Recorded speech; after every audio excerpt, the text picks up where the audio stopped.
Neste vídeo, nós já vamos falar como que estes poluentes, após serem lançados no meio, como que eles vão se propagar, como que eles vão transportar, trabalhando assim já com as plumas de contaminação. Tá? Então, nós vamos falar de diversos processos de tratamento. Primeira coisa que nós precisamos considerar é que o processo de contaminação de solo, ele ocorre devido a uma solução, como vocês podem ver nessa figura. Esta solução nada mais é do que a adição de um solvente, né, na verdade, de um soluto, perdão, a um determinado solvente. No caso de poluição de solo e água subterrânea, o nosso soluto é o poluente, que pode ser o nosso composto orgânico, o metal pesado, né, entre outras substâncias. O nosso solvente, na 99% das vezes, será a água, nesse caso, a água subterrânea. E, por ser solo um sistema trifásico, este processo de transporte de poluentes vai ocorrer em um meio poroso. Então, a partir do momento em que ocorre o lançamento de uma determinada substância, pode ser um poluente puro, ele vai ser dissolvido pela água subterrânea, ele vai ser solubilizado, e daí nós teremos a propagação ou transporte desse contaminante no solo, caracterizando o que a gente chama de uma pluma de contaminação.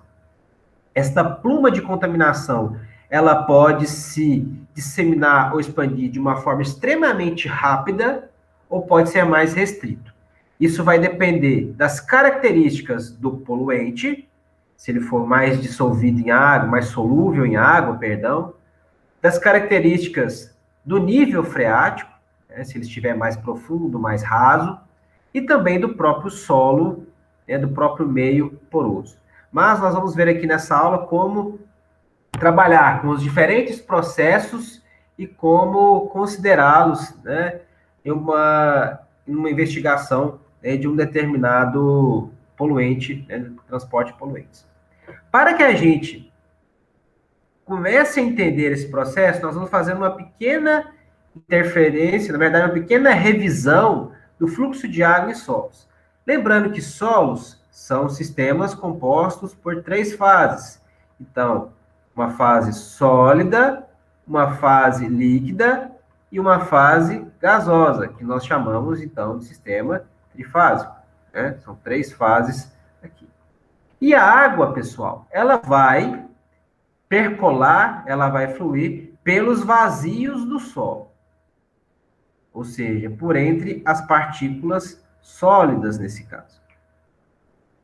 Para que a gente possa começar a entender, nós vamos fazer uma revisão considerando a equação de Bernoulli. A equação de Bernoulli, lá da mecânica dos fluidos, ela nos mostra como determinar a energia de um líquido. E a energia de um líquido, como vocês podem ver nesta figura, ela é o somatório de 3 parcelas fundamentais. As parcelas de posição, nesse caso aqui, de posição, no caso, poderia ser a altura, mas no caso do solo será a profundidade. A carga de pressão, né, chamada de carga piezométrica, e a carga de movimento ou a carga cinética. Então, vocês estão vendo que a energia de um fluido em determinado ponto é a soma dessas 3 cargas aqui. Okay? Bom, em se tratando de fluxo em meio poroso, vamos fazer uma observação. A parcela cinética, que é o V quadrado sobre 2G, ela pode ser desconsiderada porque as velocidades de fluxo em meios porosos, elas são muito baixas, menores que 1 centímetro por segundo, de modo que a equação de Bernoulli, ela fica reduzida, isso no caso de meios porosos, tá, pessoal? A simplesmente a cota de posição mais a cota piezométrica. Certo? Bom. Outra consideração. Nesta figura, nós estamos verificando o fluxo de água do ponto A para o ponto B. E vejam, se há fluxo de água, quer dizer material em movimento. Então, há gasto de energia. Lembrando que o deslocamento sempre se dá do ponto de maior energia para o ponto de menor energia. Ou seja, para o fluido se deslocar do ponto A para o ponto B, há uma perda de energia, de modo que o ponto A tem mais energia do que o ponto B. E isso fica bem evidenciado pelo nível de água aqui, ó, demonstrando energia total. A diferença entre a energia do ponto A e a energia do ponto B, nós chamamos de ΔH, ou simplesmente de perda de carga. Bom, e como que eu calculo a perda de carga aqui da energia do ponto A até a energia do ponto B? Bom, simplesmente a perda de carga é a energia do ponto A menos a energia do ponto B. A energia do ponto A é o quê? Lembrando que a gente desconsiderou isso aqui. A energia do ponto A é carga de pressão mais carga de posição, certo? E a energia do ponto B, idem com as variáveis do ponto B. Carga de pressão do ponto B mais carga de posição do ponto B. Bom, então aí nós podemos determinar a perda de carga neste caso. E aí vem um conceito muito importante que vem atrelado à distância entre o ponto A e B, aqui representado pela variável L, que é o gradiente hidráulico. O gradiente hidráulico é a perda de carga considerando uma dada distância L. Então, o gradiente hidráulico é ΔH, perda de carga, sobre o comprimento ou extensão. De modo que, imagine que nós temos uma perda de carga aqui constante, um valor fixo. Se a distância for muito pequena, o que acontece? O gradiente hidráulico é grande. O que quer dizer isso? Quer dizer que eu tenho uma grande perda de carga em um curto intervalo de espaço. Se nós imaginarmos o contrário, se L for grande, o comprimento for grande, quer dizer que o gradiente hidráulico será pequeno, ou seja, a perda de carga é menor em um mesmo espaço. Então, veja o quanto é importante este conceito de gradiente hidráulico. Ele indica, a taxa com a qual ocorre a perda de carga em um determinado fluido, certo? Então, vejam, quanto maior for o gradiente hidráulico, mais propício será ao movimento do fluido naquela direção.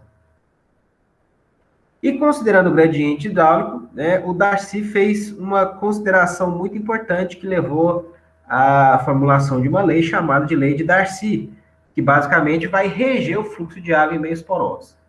Primeira observação do Darcy. No caso de um fluxo laminar em um meio poroso, a velocidade média do fluxo é proporcional ao gradiente hidráulico. Então, primeira coisa, o fluxo de água em solos ou em meio poroso é laminar, e isso é o que acontece na maioria dos solos. A velocidade média do fluxo, que eu vou chamar de V, ela é proporcional ao gradiente hidráulico I.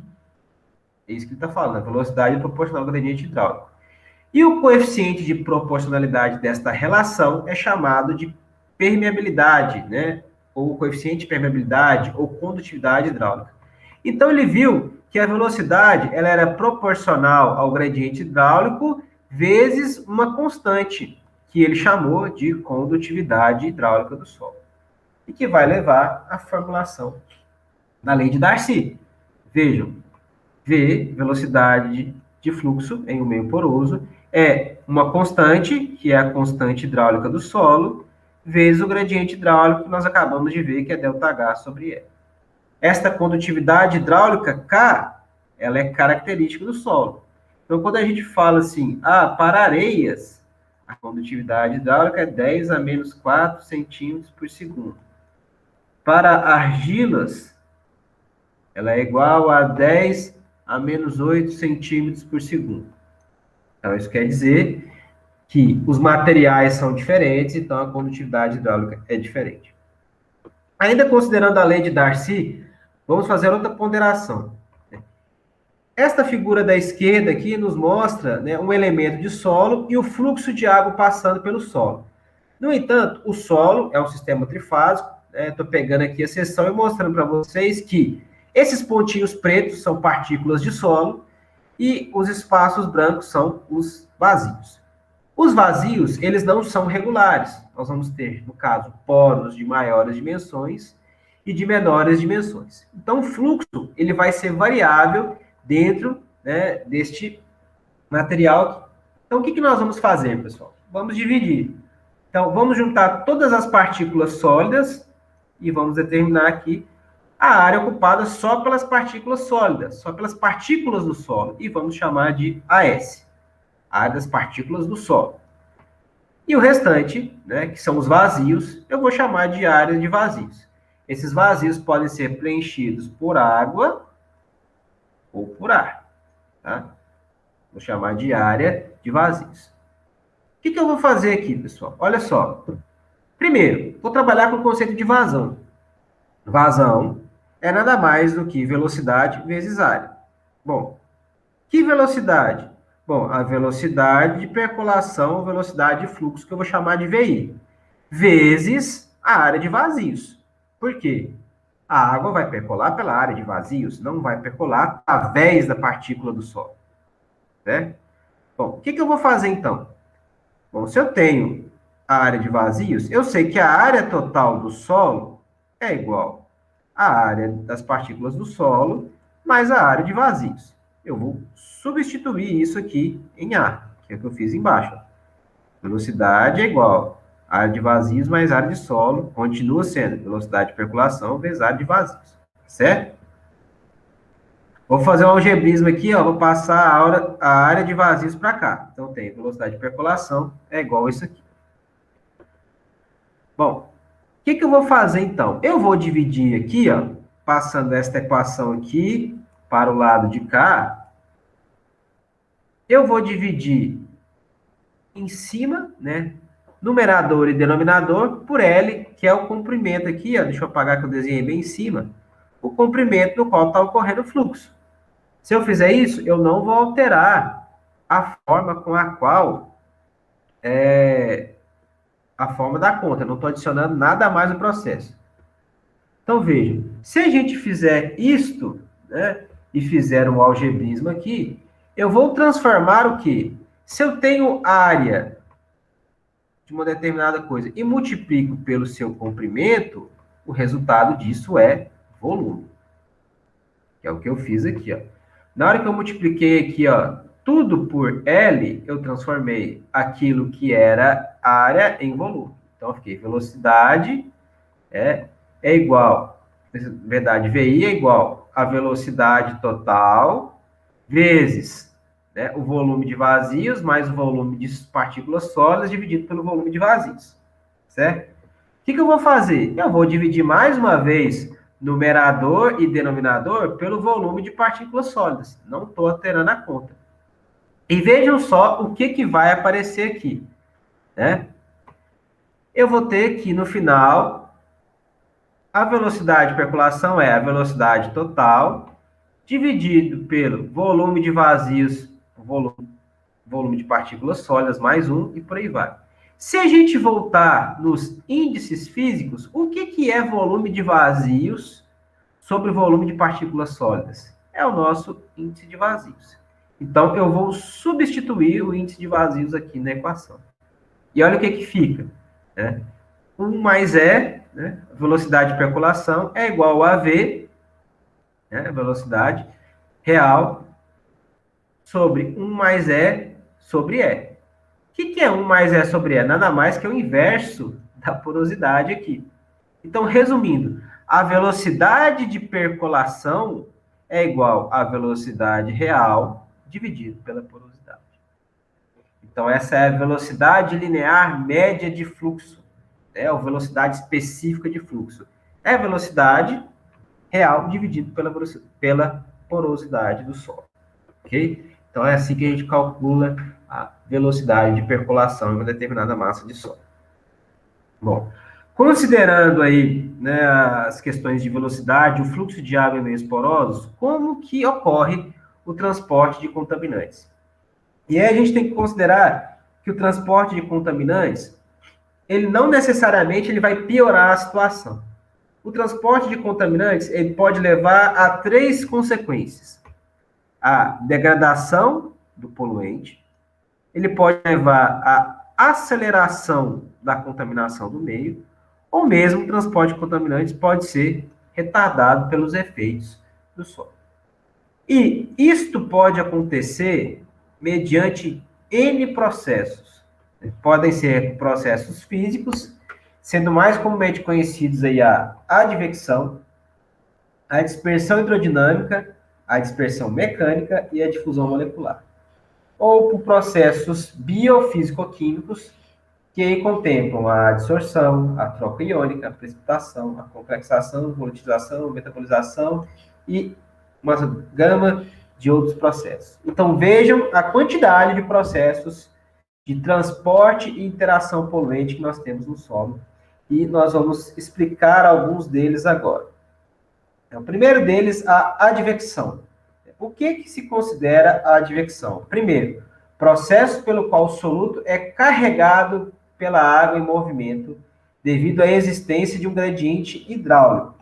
Então, o poluente sai do ponto A, vamos pegar aqui ó, do ponto A, e vai para o ponto B, né, aqui no caso, por causa de um gradiente hidráulico que existe.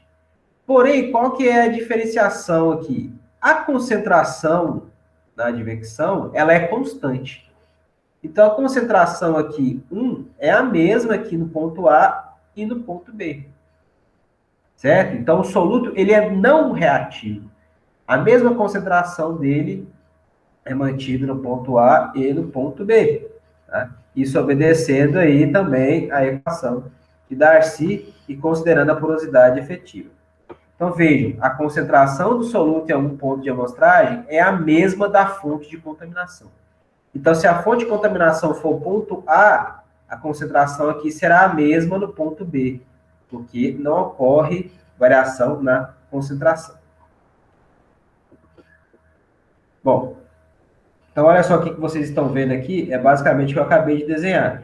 Eu tenho a alimentação aqui, que no caso é um ponto de contaminação. Se eu colocar aqui, ó, e medir a concentração aqui, como vocês estão vendo, ó, eu tenho a concentração C, que ele está falando aqui. E aqui, depois de passar pelo solo, se eu medir aqui, ó, no mesmo ponto, a concentração aqui, ela vai ser C0. Como o poluente sofre processo de advecção, C será igual a C0. A concentração aqui é a mesma, mesmo passando pelo solo. Ok? Então, vejam só. É isso que acontece na advecção. A partir do momento em que ocorreu o lançamento do poluente, até o instante T0, T1 e até o tempo final, a concentração ela se mantém constante em qualquer ponto do solo. É basicamente isto que vocês estão vendo aí. Ó. A partícula, no caso a concentração aqui, ela sai do estágio 1 e chega no estágio 2 com a mesma concentração. Se a gente chamar isso aqui de C1 e aqui de C2, nós veremos que C1 é igual a C2. Para ficar mais claro para vocês, imagine um grão de areia em água.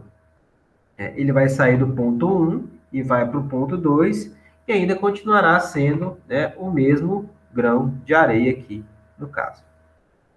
Como que a gente trabalha com o fluxo de massa, né, o fluxo de material, considerando a advecção? Nós temos aqui o fluxo, ela é igual à velocidade de percolação, a porosidade efetiva e a concentração do poluente. Então, vejam que o transporte advectivo dimensional, ele segue, né, uma derivada parcial. Vejam, ela é função da velocidade de percolação, né, a concentração com o tempo, ela é função da velocidade de percolação e a concentração é a função da distância x percorrida. Basicamente isso que nós estamos falando é advecção.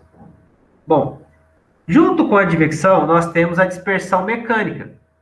A dispersão mecânica nada mais é do que a mistura que acontece durante a advecção devido à movimentação do fluido. É como se fosse a distribuição do material. Na advecção, a partícula sai do ponto A para o ponto B, né, com a mesma concentração. Na dispersão mecânica, é quando essa partícula vai para diferentes direções, mantendo a sua concentração constante, né? Então, vejam, isso ocorre devido à variação tanto em magnitude como em direção da velocidade da água. Isso vai acontecer no solo devido à redução dos vazios, né? Como o solo é um meio tortuoso, eu estou exemplificando aqui para vocês um meio poroso, né? Veja, nós temos duas partículas e a variação de espaço entre elas. Aqui a gente tem uma área 1 e a área 2. Então, o que acontece é que a dispersão mecânica, ela sofre, né? Ela, na verdade, vai mostrar como que esse poluente, ele vai, né, ser distribuído, porém, mantendo a sua concentração igualitária.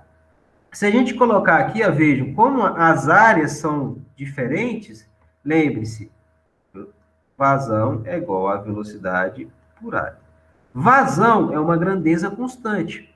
Então, se a área diminui, a velocidade aumenta. Então, é por isso que, quando ocorre a diminuição da área 1 para a área 2, ocorre o aumento da velocidade. Então, V2 é maior que V1. Isso faz com que as velocidades aqui sejam maiores, né? Então, é por isso que nós temos essa distribuição do perfil de velocidades, de modo que a velocidade ela é maior no centro do que nas adjacências do grão. E quanto mais estreito for este espaço, maior vai ser a velocidade. Então, a dispersão mecânica é justamente a distribuição desse poluente nos diferentes vazios do solo. Mas vejam, a concentração aqui, ó, nesse ponto, nesse ponto, nesse ponto, nesse ponto, nesse ponto, ela é a mesma, ela é constante. O que a dispersão mecânica faz é distribuir, né, este poluente pelo meio poroso. Então, resumo, o que a dispersão mecânica faz? Promove espalhamento, mistura do soluto. Nós temos diferentes velocidades dentro de um único espaço vazio. É essa distribuição do perfil de velocidades. Quanto mais próximo ao centro do vazio, maior será a velocidade de deslocamento. Tortuosidade dos caminhos de fluxo, é justamente isso.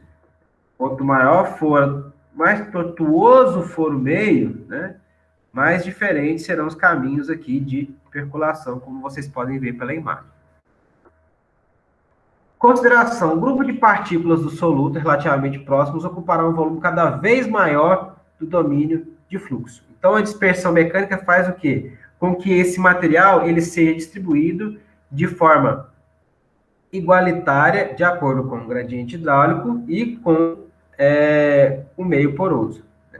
Então, olha só, a direção de fluxo faz com que o material ele seja distribuído ao longo do tempo. No entanto, as concentrações elas serão as mesmas, considerando aí um processo advectivo. Bom, como então que a gente determina a dispersão mecânica em termos matemáticos?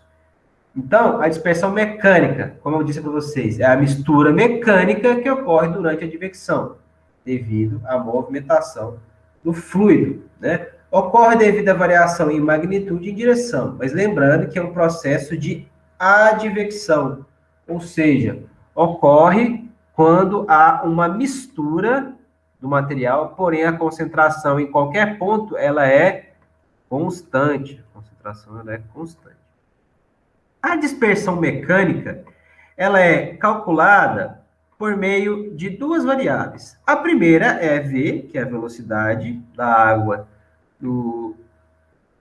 nos poros, né, que a gente chama de velocidade média intersticial, nesse caso, unidade de litro, no caso, por tempo, né, seria litros por segundo, né, centímetros, ou litros por hora, litros por dia, por aí vai.